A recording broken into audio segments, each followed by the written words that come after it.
First book is Life of Pi.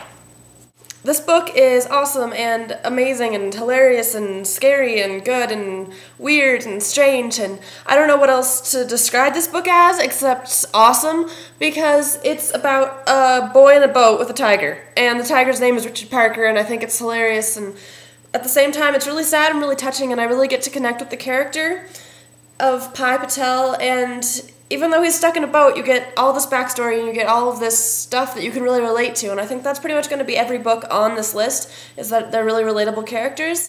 I think Yann Martel had an amazing idea here, and I think that, I don't know, I think that everyone should read it just because it is about life. I mean, it says Life of Pi, and you think that it's, you know, about the life of this guy named Pi, and that's true, but at the same time, it's brutal, and it's really tender, and it's touching, and it's, I don't know, it's everything, and I think it's amazing, and there's a reason this is on the book list, because it is super awesome.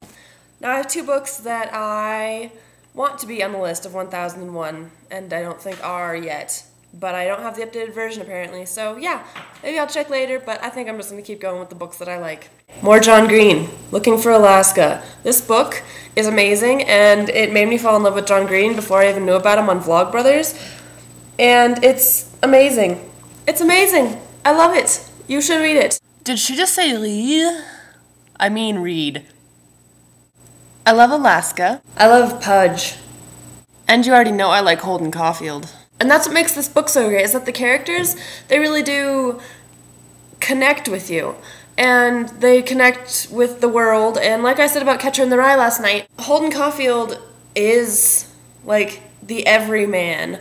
Even though he is a teenager and he is kind of strange, and he's from a different time than most of us, I mean, he kind of embodies all of the problems that we've had at one point or another in our lives, and I think we keep having these problems and we keep having these issues, and I think that Pudge also captures this essence, and I think that's really hard to do. I think that it's really awesome and, like, tough and horribly hard to write someone that is everyone. I mean, you mainly base your characters off of people that you know and people that you've seen in your life because you don't know anything else other than what you know, and that sounds strange too, but at the same time, it's really cool if you can embody everything, like pull the generalities out of people that connect to everyone, and I think that's really what John Green has done with this book, and I think that's what J.D. Salinger did, and I know that on the back of the book, on one of the reviews here, it says, "The spirit of Holden Caulfield lives on,"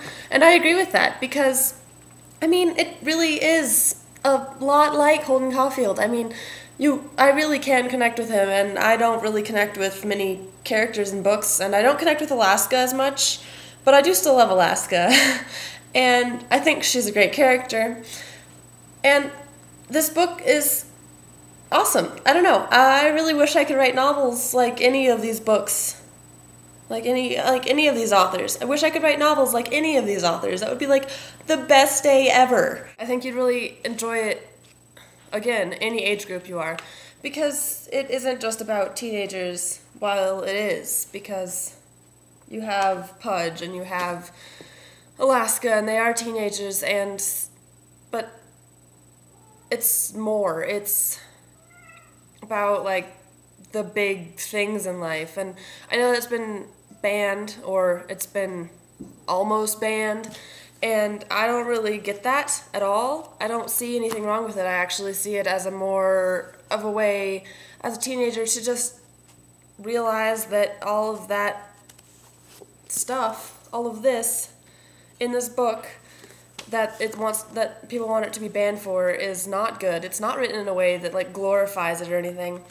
And I really just love the idea of the great perhaps, because I think that's awesome. I don't know. I don't really know how else to describe what I think about the great perhaps, but it's a really cool idea. I mean, I know that it was Rabelais first, but I think that this book definitely went into a different, like, way of looking at the great perhaps, and I don't know. I also really like the fact that it's called The Great Perhaps in a different language when it's been published elsewhere.